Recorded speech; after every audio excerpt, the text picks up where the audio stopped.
جب ہمارے نبی کا وصال ہوا تو ظہر کی نماز کے قریب تھا، تو نماز کا وقت انٹر ہوا تو بلال اذان دینے چڑھے۔ جب اشہد ان محمد کہا تو ہچکی بند گئی اور آواز بند ہو گئی، اور کافی دیر تڑپتے رہے۔ پھر مشکل سے اذان پوری کی اور نیچے اتر کر کہا کہ تم گواہ رہو، میرے نبی گئے، میری اذان بھی گئی، آج کے بعد میں کبھی اذان نہیں دوں گا۔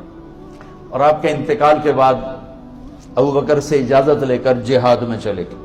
6 مہینے تک مدینے لوٹے نہیں تو میرے نبی خواب میں آئے، بلال یہ کیا بے وفائی، ہمارے پاس آنا ہی چھوڑ دیا۔ میرے نبی کے تو لاکھوں صحابہ جہاد میں نکلے ہوئے تھے، لاکھوں نکلے ہوئے تھے اور اسلام کا جھنڈا لہرا رہے تھے، اور سب پر اللہ راضی ہے، تمام صحابہ جنتی ہیں، کلن وعد اللہ الحسنى، میرے رب کا فرمان ہے کہ میرے حبیب تیرے تمام صحابہ کے لیے میرا وعدہ ہے، سب جنت میں جائیں گے۔ یہ غلام کو خواب آ رہا ہے، بلال یہ کیا بے وفائی ہے، آنا ہی چھوڑ دی۔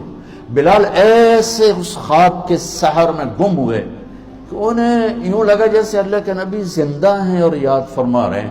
انہوں نے اسی وقت اونٹنی تیار کی، 3 ہفتے کا سفر 1 ہفتے میں کیا، دن رات اونٹنی کو بھگایا، اور مدینے میں انٹر ہوتے ہی نعرے لگانے شروع کر، یا رسول اللہ میں آ گیا، میں آ گیا۔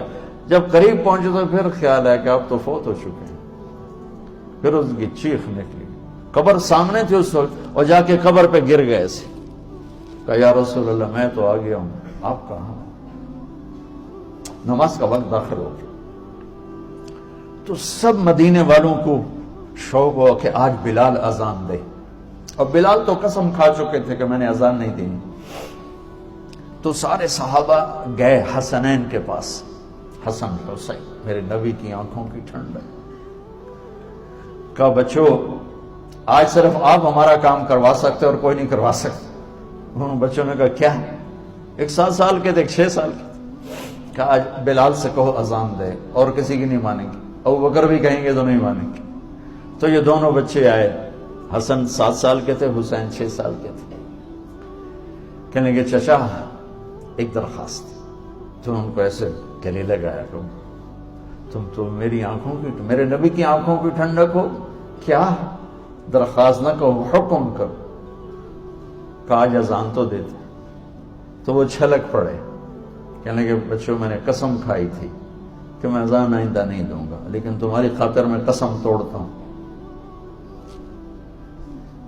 جب وہ اس دیوار پہ چڑھنے لگے جہاں چڑھ کے اذان دیتے تھے تو اسی وقت ہی لوگوں کے سانس